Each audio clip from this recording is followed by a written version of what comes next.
June 6th is circled on every gamer's calendar right now, and if it's not on yours yet, you're about to understand why this could be the most important gaming event in years.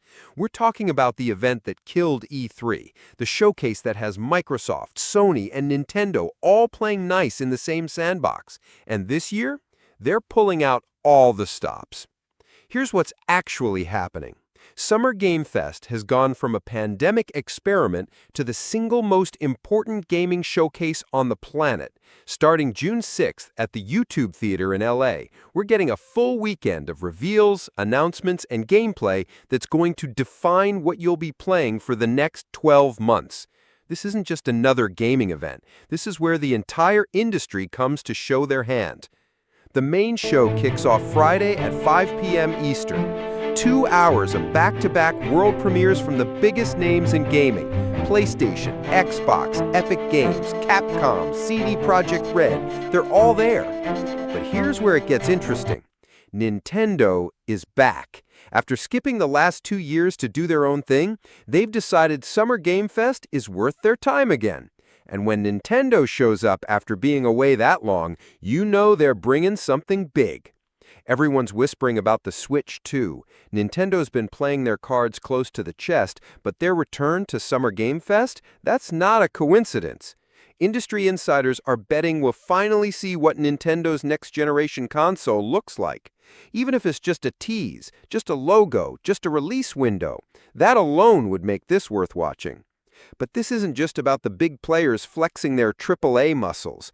Right after the main show, Day of the Devs takes the stage. This is where the real innovation happens, where tiny teams with massive ideas get the same spotlight as billion-dollar franchises.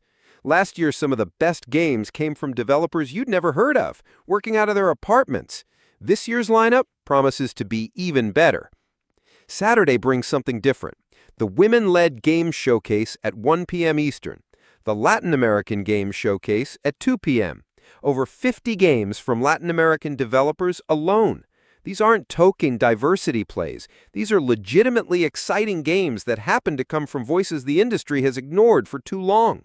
The Wholesome Direct, the Green Games Showcase, each one targeting different corners of gaming culture that deserve their moment. Then Sunday hits with the Xbox Games Showcase. Microsoft always saves their biggest announcements for last. With Bethesda and Activision Blizzard now under their umbrella, they've got the ammunition to close out the weekend with a bang. We're talking potential Fallout news, the next Call of Duty, maybe even something from their dormant franchises they've been sitting on. What makes this more than just another trade show is how it's structured. The whole thing streams across YouTube, Twitch, TikTok, Steam, basically anywhere you might be hanging out online. No expensive tickets, no exclusive press-only events, just pure gaming content delivered straight to your screen. Last year pulled in 36 million live streams. This year is looking to blow that number away. Behind the scenes, they're running play days in downtown LA. That's where media and content creators get hands-on time with everything announced. But they've added something new this year, a business summit where industry leaders are tackling the real issues: studio closures, the rise of AI, what happens when gaming companies get too big to fail. It's the conversations that usually happen behind closed doors, now part of the main event. Here's why this matters to you. Summer Game Fest has become the moment when the entire gaming industry shows its hand for the year. The games announced here dominate conversations, wish lists, and wallets for the next 12 months. Missing this is like skipping the Super Bowl of gaming announcements. You'll spend the rest of the year playing catch-up while everyone else already knows what's worth getting excited about. Remember when E3 was the only show that mattered? Those days are gone. E3 couldn't adapt to how we consume gaming content now. Summer Game Fest figured out that gamers don't want to read press releases or watch corporate executives stumble through teleprompters. We want to see games. We want developers talking directly to us. We want that raw excitement of seeing something incredible for the first time. The craziest part is this whole thing started during COVID as a digital experiment. Jeff Keighley basically said, hey, what if we just did our own thing? Now it's the event every gaming company plans their year around. That's not luck. That's understanding what gamers actually want and delivering it without the corporate nonsense. So what should you expect? Tears when that one franchise you thought was dead gets resurrected? Confusion when some bizarre indie game makes you question everything? Excitement when sequels to your favorites drop release dates? And probably some genuine surprises that nobody sees coming.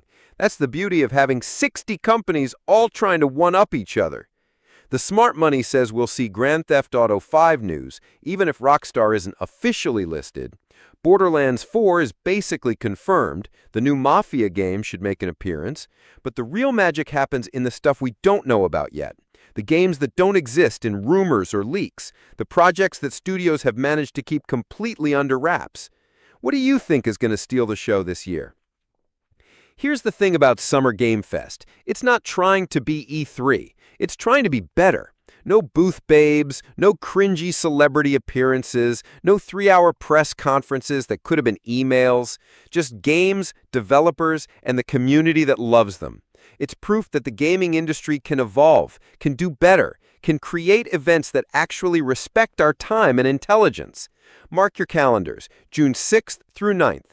Clear your schedule. Stock up on snacks. Tell your non-gamer friends you're going to be unreachable, because once Summer Game Fest 2025 kicks off, you're not going to want to miss a single announcement. This is where gaming's future gets decided, and you get a front row seat to it all.